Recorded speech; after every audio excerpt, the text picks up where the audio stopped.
നമസ്കാരം. ഇന്ന് ഒരു പഴവർഗ്ഗമാണ് നിങ്ങളെ പരിചയപ്പെടുത്തുന്നത്. പിത്തായ എന്നറിയപ്പെടുന്ന ഡ്രാഗൺ ഫ്രൂട്ട് ഫലവർഗ്ഗ വിപണിയിലെ അമൂല്യ വിളയാണ്. തെക്ക് കിഴക്കൻ രാജ്യങ്ങളിൽ വ്യാപകമായി പിത്തായ എന്ന ഫലവർഗ്ഗം വാണിജ്യാടിസ്ഥാനത്തിൽ കൃഷി ചെയ്യുന്നുണ്ട്. വാണിജ്യ ഫലവർഗ്ഗ കൃഷിയിൽ പുതിയ സാധ്യതകളുമായിട്ടാണ് ഡ്രാഗൺ ഫ്രൂട്ട് കേരളത്തിൽ ചുവടുറപ്പിക്കുന്നത്. കേരളത്തിൽ അത്യപൂർവമാണ് ഡ്രാഗൺ ഫ്രൂട്ട് കൃഷി. Malaysia, Thailand, Vietnam, Israel, Sri Lanka എന്നീ രാജ്യങ്ങളാണ് പ്രധാന ഉൽപ്പാദകർ. ഒരേ സമയം അലങ്കാരവും ആയുർവർദ്ധിനിയും ഡയബറ്റീസ്, കൊളസ്ട്രോൾ, ആർത്രൈറ്റിസ്, ആസ്മ തുടങ്ങിയവയ്ക്ക് പ്രതിരോധകമായും ഹൃദയാരോഗ്യ സംരക്ഷകമായും അറിയപ്പെടുന്ന ഡ്രാഗൺ ഫ്രൂട്ട് ആൻറ്റി ഓക്സിഡൻറ്റുകളുടെ നിറകലവറയാണ്. പൂക്കൾ നിശാഗന്ധി പൂക്കളെ പോലെ രാത്രിയിൽ വിടരും.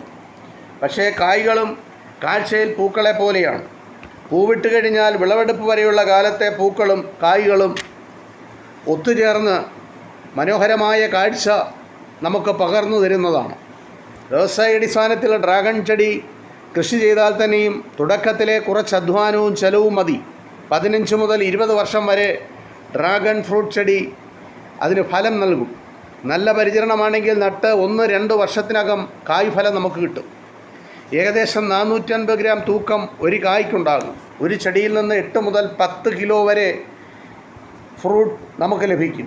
കിലോയ്ക്ക് 200 മുതൽ 300 വരെയാണ് കമ്പോള വില. Jam, jelly, ice cream, fruit salad, fruit juice, wine, candy, cake, gelatin, മുഖലേപനം എന്നിങ്ങനെ ഒട്ടേറെ മൂല്യവർദ്ധിത ഉൽപ്പന്നങ്ങൾ ഡ്രാഗൺ ഫ്രൂട്ടിൽ നിന്നുണ്ടാക്കുവാൻ കഴിയും. ജൈവാംശമുള്ള മേൽമണ്ണാണ് ഡ്രാഗൺ ചെടിക്ക് പ്രിയം. നീർവാർച്ച നല്ലതുപോലെ വേണം. മണ്ണിൻ്റെ അമ്ലക്ഷാരം 5.5 മുതൽ 7 വരെയാണ്. 20 മുതൽ 30 ഡിഗ്രി വരെ ചൂടുള്ള കാലാവസ്ഥയിൽ ഇത് നല്ല രീതിയിൽ വളരും. അധികം വെയിൽ പാടില്ല, എങ്കിലും തണൽ നൽകണം. ഒരേക്കറിൽ 1700 ചെടികൾ വരെ നടാം. കൃഷിയുടെ ആദ്യപടിയായി മണ്ണ് കിളച്ചിളക്കി കളമാറ്റി ജൈവവളം ചേർത്തൊരുക്കണം. മണ്ണിൻ്റെ രാസഘടന പരിശോധിച്ച് ആവശ്യാനുസരണം രാസവളം പ്രയോഗിക്കാം. ചാണകപ്പൊടിയും കോഴിക്കാരവുമാണ് ഈ കൃഷിയിടത്തിലെ പ്രധാന ജൈവവളമായി ഉപയോഗിക്കേണ്ടത്. ആദ്യഘട്ടത്തിൽ 15 മുതൽ 20 കിലോഗ്രാം വരെ ജൈവവളം ഒരു ചെടിക്ക് വേണം. മണ്ണൊരുക്കിയാൽ 60 സെൻറ്റിമീറ്റർ നീളവും 50 സെൻറ്റിമീറ്റർ താഴ്ചയിൽ കുഴിയെടുത്ത മേൽമണ്ണും വളവും ചേർത്ത് നിറയ്ക്കണം. കുഴികൾ തമ്മിൽ 7 അടിയും വരികൾ തമ്മിൽ 9 അടിയും